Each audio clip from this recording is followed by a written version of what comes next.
মঞ্চ মনে হয় আমার ফার্স্ট লাভ, কারণ আমার শুরুটা মঞ্চ দিয়ে। মেকার্সদের কাছে গ্রেটফুল যে একেন বাবুর বাপি মানে বাপ্পাদিত্য চরিত্রটা আমাকে দেওয়ার জন্য। কারণ আজও আমি এত বছর একেন বাবুর সাথে আর যুক্ত নেই, আজও আমার যে কোনো পোস্টে বা আমার সম্বন্ধে কোনো খবর বেরোলে সেখানে মানুষের ভালোবাসাটা উপচে পড়ে। ওখানে দেখি যে ওনারা মিস করেন আমাকে, এটার জন্য তো আমি কৃতজ্ঞ, কারণ এতটা ভালোবাসা আমি পাবো কোনোদিন এক্সপেক্ট করিনি। 1 বছর কাজ করিনি, আমার সারা ক্যারিয়ারে এরকম হয়নি যে আমি মাঝখানে একটা 5 বছরের ব্রেক নিয়েছিলাম, কিন্তু আমার সারা ক্যারিয়ারে এরকম হয়নি যে আমি 1 বছর কাজ করছি। ফেলুদা পড়ে বড় হয়েছে, ফেলুদা আমার স্বপ্নের চরিত্রের মতো। এটা যে প্রথম কথা আমার কাছে কোনোদিন আসবে, আমি যে ফেলুদা চরিত্রে অভিনয় করব সেটা আমি কোনোদিন ভাবিনি। মঞ্চে যাকে যেই আমার অটোগ্রাফ চাই আমি খালি ফেলুদা লিখে আমি দেখি যে আমার নামটা যোগ্য নয়, ওখানে লেখা ফেলুদা লিখে সই করি। কোনো একটা বন্ধুর সাথে যদি তোমাকে 3 বার কফি শপে দেখা যায়, এবং যেহেতু ছেলে আর মেয়ের মধ্যে সম্পর্কটাই প্রেমের হয় ধরে নেওয়া হয়, হ্যাঁ, তো তাই জন্য 3 বার দেখা গেলেই লোক ভাবতে শুরু করে যে এটা প্রেমের সম্পর্ক। এই মুহূর্তে অব্দি দাঁড়িয়ে প্রেমের সম্পর্ক হয়নি। বাংলা টেলিভিশনের বেশ জনপ্রিয় মুখ সৌম্য বন্দ্যোপাধ্যায়। আমি অন্তরা, আর টাইমস নাও খবরে আপনাদের স্বাগত। আর আমার সঙ্গে আজকের আড্ডায় রয়েছেন সৌম্যদা। সৌম্যদা, ওয়েলকাম টু টাইমস নাও খবর। Thank you so much. প্রথমেই বলো, কেমন আছো? খুব ভালো আছি, আমি সবসময় খুব ভালো থাকি, কারণ আমার মনে হয় দেখো আমরা যে কোনো সিচুয়েশনেই থাকি, নানান রকম ভাবে থাকি, কিন্তু এই ভালো থাকাটা খুব দরকার। যে কোনো সিচুয়েশনে সেটার নির্যাসটা নেওয়াটাও দরকার। কারণ আমরা যদি চারপাশ দেখি, আমাদের থেকে অনেক হয়তো লেস প্রিভিলেজ লোকেরা আছে, সেখান থেকে আমি নিজেকে প্রিভিলেজ মনে করি। সবাই জিজ্ঞাসা করে না কি খবর, কি চলছে, হ্যাঁ কেমন আছো, কেমন আছোটা ইজ ভেরি গুড। একটা সময় তো তোমাকে একেন বাবু সিরিজে আমরা দেখেছি বাপি বাবু চরিত্রে বাপ্পাদিত্য, তো সেখান থেকে সরে যাওয়া এটা কি তুমি নিজে নাকি ওরা কিছু ভেবেছে তোমাকে নিয়ে? না, প্রথম কথা আমি মেকার্সদের কাছে গ্রেটফুল যে একেন বাবুর বাপি মানে বাপ্পাদিত্য চরিত্রটা আমাকে দেওয়ার জন্য। কারণ আজও আমি এত বছর একেন বাবুর সাথে আর যুক্ত নেই, আজও আমার যে কোনো পোস্টে বা আমার সম্বন্ধে কোনো খবর বেরোলে সেখানে মানুষের ভালোবাসাটা উপচে পড়ে। ওখানে দেখি যে ওনারা মিস করেন আমাকে, এটার জন্য তো আমি কৃতজ্ঞ, কারণ এতটা ভালোবাসা আমি পাবো কোনোদিন এক্সপেক্ট করিনি। কিন্তু সরে যাওয়াটা আমার ডিসিশন নয়, এটা মেকার্সদের ডিসিশন। যেরকম নেওয়াটা ওনাদের ডিসিশন ছিল, মেকার্সদেরই ডিসিশন যে এটাকে অন্য কেউ করবে। তো কসবা কাণ্ড এখন চলছে, তার আগে অভয়া, তো প্রতিবাদের মিছিলে হাঁটতে দেখেছি আমরা বহু অভিনেতা অভিনেত্রীকে, তো সেটা কি তাদের কাজের উপরে কোনো রকম এফেক্ট করেছে? এফেক্ট তো করেছে, করা উচিত নয় একদমই, কারণ ওটা একটা আলাদা জিনিস। আমি সমাজের একজন মানুষ হয়ে, সমাজের একটা অংশ হয়ে, আমি সমাজের যদি কোনো রকম গুণ দেখতে পাই, মানুষের উপর অত্যাচার দেখতে পাই, প্রতিবাদ করাটা আমাদের ন্যাচারালি আসা উচিত এবং এটা সবার করা উচিত। সেইখানে দাঁড়িয়ে সেইটার জন্য তার কাজ এফেক্ট করবে, এটা তো হওয়ার কথা ছিল না, কিন্তু হয়েছে। আমার সাথেও হয়েছে, আমার বন্ধু বান্ধবদের সাথেও হয়েছে, এবং অনেকে হয়তো তারপরে কিছু পাওয়া হয়েছেন, হ্যাঁ, অনেকে অন্যভাবে সরব হয়েছে, কিন্তু কাজে এফেক্ট করেছে। কাজ পেতে সমস্যা হয়েছে? কাজ পেতে আমি নিজেই 1 বছর কাজ করি, 1 বছর কাজ করিনি। আমার সারা ক্যারিয়ারে এরকম হয়নি যে আমি মাঝখানে একটা 5 বছরের ব্রেক নিয়েছিলাম, কিন্তু আমার সারা ক্যারিয়ারে এরকম হয়নি যে আমি 1 বছর কাজ করছি। মানে তোমার পরপর ধারাবাহিক চলছিল, তারপরে? না, আমি ধারাবাহিক তখন করছিলাম না, ধরো আমি ওয়েব করছিলাম, সিনেমা করছিলাম, কিন্তু এরকম হয়েছে আমার বন্ধু বান্ধবদের সিনেমা রিলিজ হয়নি, হ্যাঁ, শোজ হয় আমাদের অভিনেতাদের, এইগুলোই হচ্ছে মানে আমরা বিভিন্ন জায়গায় শো করতে যাই, শোজ বন্ধ হয়েছে, নানান কিছু হয়েছে, যে জন্য এফেক্ট তো করেছে। কিন্তু এটা খুব স্যাড যে মানে আমরা মানুষ হিসাবে তাহলে আমাদের ব্যক্তি স্বাধীনতা গুলো কোথায় গেল?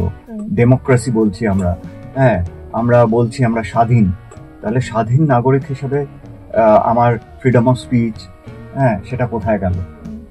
এইগুলো সত্যি প্রশ্ন তোলে পুরো সমাজ ব্যবস্থার উপর। আচ্ছা, সাম্প্রতিক সময় প্রায়শই খবর আসে যে টালমাটাল টলিপাড়া, কাজ বন্ধ হয়ে যাচ্ছে টেকনিশিয়ানদের।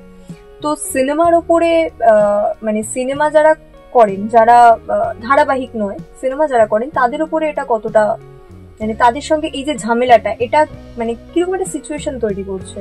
বারবার কেন হচ্ছে এরকম? দেখো বারবার কেন হচ্ছে, নানান রকম সমস্যা হয়। মানে এই এই আগের বছর প্রায় মনে হয় 12টা সিনেমা বন্ধ হয়ে গেছে, আমি যতদূর জানি, if I am not wrong, maybe numbers হয়তো আমার ভুল হতে পারে, কিন্তু তাতে তো সামগ্রিকভাবে ইন্ডাস্ট্রির ক্ষতি হচ্ছে। 12টা ছবি বন্ধ হয়ে যাওয়া মানে 12টা ছবির সাথে যুক্ত টেকনিশিয়ানস, অ্যাক্টার্স এবং উল্টো দিক থেকে দর্শক, কারণ আমি তো ছবিটা দিতে পারলাম না, দর্শক আসবে, সেইখানে দাঁড়িয়ে পুরো সামগ্রিকভাবে ইন্ডাস্ট্রির ক্ষতি হচ্ছে। এটা তোমার প্রশ্নটা ছিল কেন হচ্ছে মানে এটা নিয়ে না অনেক কিছু আছে। যেরকম ধরো আমাদের অনেকগুলো কাজে এরকম ঠিক করে দেওয়া হয় যে এতজন টেকনিশিয়ান নিতেই হয়, অথচ হয়তো দেখা যাবে যে আজকে একটা বাইরে কাজ করতে গেলে, ধরো একটা ছেলে আর্টিস্ট আছে, হ্যাঁ, সেখানে দুটো ছেলে কাজ করতে যাবে, একটা প্রডিউসারের পক্ষেও একটা গোটা ইউনিট নিয়ে দুটো ছেলের কাজ করাটা সম্ভব না, কিন্তু সেখানে কিছু বাধ্যতামূলক আছে যে এতজন টেকনিশিয়ান নিয়ে যেতে হবে। এবার সেটা তো ধরো সেখানে হেয়ার ড্রেসার নিয়ে যেতে হবে, সেখানে আমার লাগছে না কিন্তু ট্রলি সেটিং এর লোক নিয়ে যেতে হবে। এটা প্রডিউসারের উপরে চাপ পড়ছে। রিজনাল ল্যাঙ্গুয়েজের একটা ফিল্ম, এটা বিশাল বড় ব্যাপার কিছু নয়। তো আমাকে সেই রকম ভাবে মানে cut your cloth according to your means, সেটা তো করতে হবে যাতে আমার প্রডিউসারও সেই টাকায় ছবিটা বানাতে পারে, যাতে সেটা লাভের মুখ দেখতে পারে, তাহলেই তো ওটা রোল করবে, আরো মানুষ কাজ পাবে। এই জায়গাগুলো নিয়ে যখন কথা বলা হচ্ছে, হ্যাঁ, এবং বাংলায় একটা অদ্ভুত জিনিস আছে, এটা নিয়ে আগেও কথা বলা হয়েছে যে গুপি কাজ, গুপি বলে কেন, কিসের গুপি? মানুষ কাজ করবে, মানুষ প্রপার টেকনিশিয়ান নিয়ে কাজ করবে, হ্যাঁ, যেটাতে আমার যজন লাগবে, যাতে, হ্যাঁ, এটা ওনারা হয়তো করেছিলেন যাতে সবাই কাজ পায়, কিন্তু সেটা তো আমাকে দেখতে হবে যে সেটা আমার সিনেমাটাকে সাপোর্ট করছে কিনা। কারণ এই সিনেমাটাই তো রিলিজ করার পরে যদি লাভ করে, তখন সবারই, মানে এই প্রডিউসারও ভাববেন যে আমি আরো সিনেমা করব, তাহলে এইটা তো রোল করবে এবং সবাই কাজ পাবে। তো সেই জায়গাগুলো ক্ষতি হয়ে যাচ্ছে।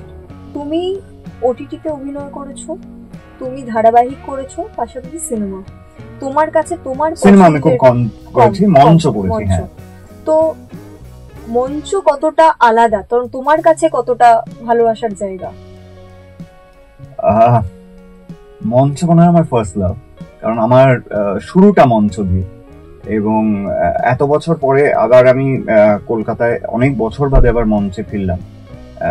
মঞ্চের একটা আলাদা থ্রিল, ওই থ্রিলটা, ওই প্রিপারেশনটা, একটা রেপিটেশন থাকে। তো মানে ধরো টেলিভিশনে যেরকম আমরা কিছুই জানতে পারি না, টেলিভিশনে এই এক্ষুনি স্ক্রিপ্ট আসে, আমরা পড়ি কোন রকম একটা, এবং আমরা জানি না শুরুটা কি, শেষটা কি, গল্পটা কিভাবে এগোবে, সেটা আমরা সেই নিয়ে ওয়াকিবহল নয়।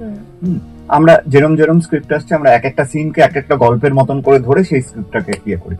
ওটিটিতে একটু সুবিধা হয় যে আমরা কিছুদিন আগে হয়তো স্ক্রিপ্ট পাই, সেটার একটা প্রিপারেশন থাকে, কিন্তু সেটাতেও যেটা হয় যে আমরা অন্য অভিনেতাদের সাথে রিহার্স করার বা সে কি করছে বা কিরম ভাবে আমরা এগোবো, সেগুলো নিয়ে খুব একটা সুযোগ পাই না। কিন্তু তাও ওটিটিটা অনেক বেটার। হ্যাঁ, আমরা একটু নিজের মতন করে ক্যারেক্টারটাকে ডেভেলপ করার, তৈরি করার সুযোগ পাই। মঞ্চে যেটা মজা হয় যে মঞ্চে এই সবগুলো আর্টিস্ট একসাথে যে আমরা সারাক্ষণ রিহার্স করছি, প্রত্যেকদিন নতুন নতুন করে কিছু ইনভেন্ট করছি, মানে ডিসকভার করছি, এবং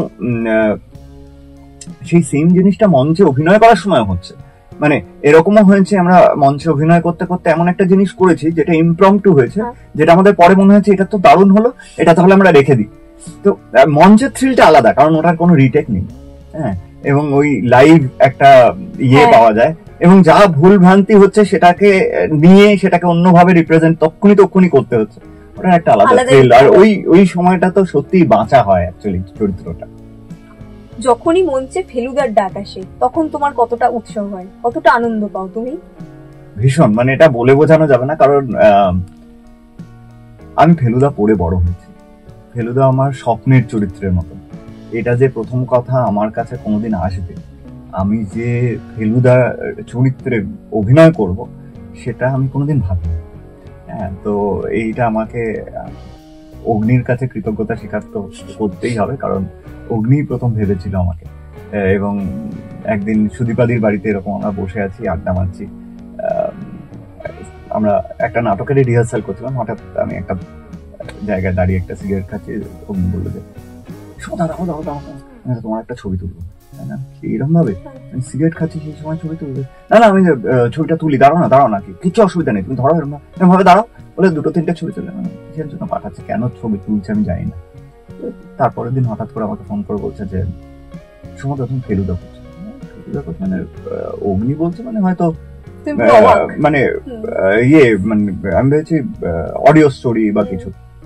বলছে না না, আমরা মঞ্চে একটা ফেলুদা করবো ভাবছি, মানে সেটা অনেকদিন ধরেই প্ল্যান প্রোগ্রাম চলছে, তো সেটা তো তুমি করছো, চলো আমরা আজকে অঙ্কুর বলে একটা নাট্য দল আছে যেটা পাঠভবনের এক্স স্টুডেন্টরা ফর্ম করে, এবং গোলাপি মুক্ত রহস্য, ওটা ডিরেক্টর হচ্ছে শুভদীপ চক্রবর্তী। এবং এখনো মঞ্চে ফেলুদার সময় যখনই ডাক আসে এবং যে আবার ফেলুদা হবে, এই রিসেন্টলি আমরা করলাম জুন মাসে 28 তারিখে জ্ঞান মঞ্চে শো হয়েছিল, সেটা একটা আলাদাই মজা, সেটার একটা ভালোবাসা পাওয়া। ওই হ্যাঁ, মানে একটা মজার গল্প বলি, এটা রিসেন্টলি একটা কাগজেও বেরিয়েছে। সেটা হচ্ছে প্রথম সেকেন্ড শো আমি হয়ে গেছে নাটক, এবং তারপরে আমি স্টেজেই দাঁড়িয়ে থাকি, কারণ আমি যাই না, আমি গ্রিন রুমে অব্দি যাই না, কারণ আমার ভালো লাগে মানুষের সাথে কথা বলতে। তখন মানুষ এসে ইয়ে করছে, একটু বাচ্চা মেয়ে, সে এসে বললো তোমার আপনার একটা সই না পারে না। হ্যাঁ, দিয়ে দেখছি গোলাপি মুক্ত রহস্য বইটা বার করছে। না না, এই বইতে সই করার মতন যোগ্যতা আমি অর্জন করিনি, আমি এই বইতে সই করবো না, এই বইতেই আপনাকে সই করতে হবে। তো আমি ওনার নাম লিখে, ওনার ইয়ে করে ফেলুদা লিখে, তারপরে আমার নামটা লিখতে যাব, পেনটা আর কাজ করলো না, লিখতে পারলো না, পেনটা জাস্ট কাজ করলো না।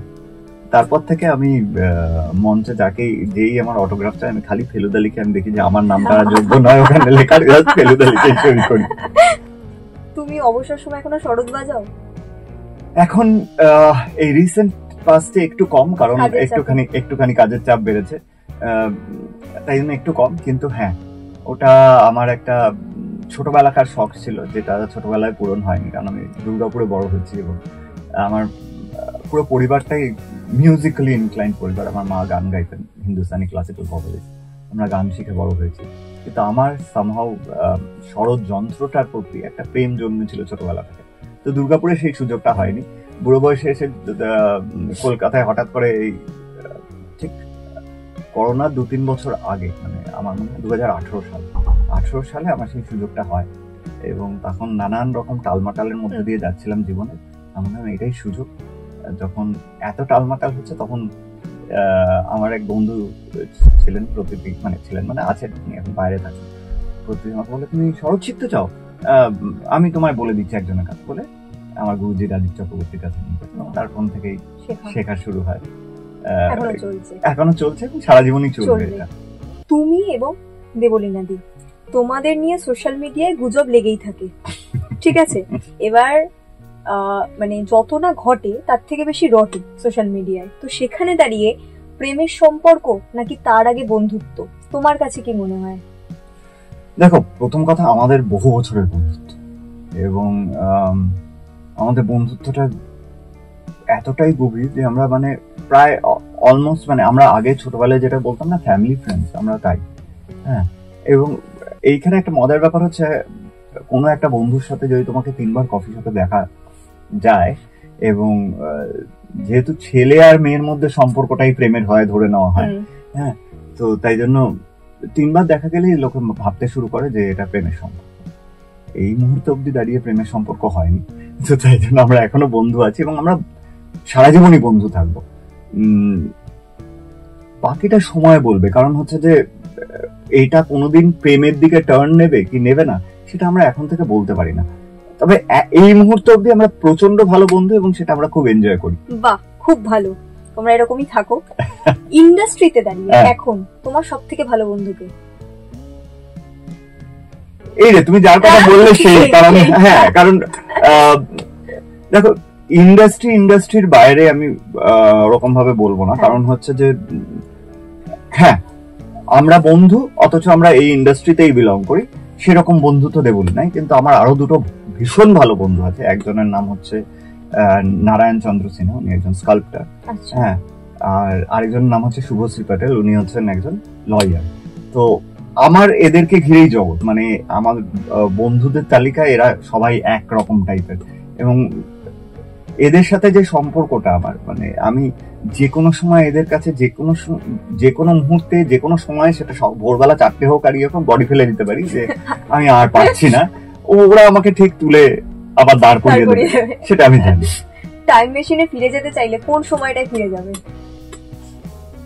ভালো লেগেছে প্রশ্ন, একটা দারুণ প্রশ্ন। ফেলুদা করতে করতে মনে হবে সবসময় যে আমি শার্লক হোমসের সময় ফিরে যাই, কারণ খুব ছোটবেলায় দেখো, ফেলুদা পড়ার আগেও গ্রানাডা টেলিভিশন বলে একটা এরকম বিবিসির একটা চ্যানেল ছিল, বিবিসিরই মনে হয় যতদূর সম্ভব, সেখানে জেরেমি ব্রেট বলে একজন অভিনেতা শার্লক করতেন। আমার শার্লক পড়ার আগেও জেরেমি ব্রেটের শার্লক দেখা, হ্যাঁ, এবং সেটা এতটা মুগ্ধ হতাম জেরেমি ব্রেটকে দেখে যে তারপরে আমি শার্লক পড়া শুরু করি, এবং তারপরে মনে হয়েছে যে এটা তো গল্প আর একসাথে একরকম হয়ে গেছে। আজকে দিনে দাঁড়িয়ে যদি আমাকে টাইম মেশিনে ফিরে যেতে হয়, তাহলে একবার কোনান ডয়েল সাহেবের সাথে দেখা করব এবং জেরেমি ব্রেটকে বলবো আপনার একটু পায়ের ধুলো দিন। তোমার এই যে সামনে যে নাটকের শো, সেটা নিয়ে আমাদের দর্শকদের কিছু বলে দাও। তোমার এই গোলাপি মুক্ত রহস্য কবে আছে এবং আমাদের দর্শকদের দেখবার জন্য প্লিজ এটা তো, হ্যাঁ, আমি সবাইকে বলবো আগামী 27শে জুলাই চন্দননগরে রবীন্দ্র ভবনে গোলাপি মুক্ত রহস্য হচ্ছে, ঠিক সন্ধ্যে 6:30 থেকে।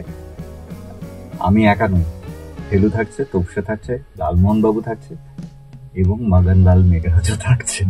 হ্যাঁ, আমি তো দেখতে যাবো। হ্যাঁ, ও তো দেখতে যাবেই, আপনারাও প্লিজ আসুন। এবং তারপরে যতদূর সম্ভব আবার 15ই আগস্ট আমরা হয়তো কলকাতায় ফিরবো, কিন্তু যারা চন্দননগরে থাকেন বা চন্দননগরের পার্শ্ববর্তী এলাকায় থাকেন, বা যদি কলকাতা থেকেও চন্দননগর আমাদের সাথে ট্রাভেল করে যেতে চান, চলুন একবার গিয়ে আবার ছোটবেলাটা অনুভব করি আমরা। Thank you so much.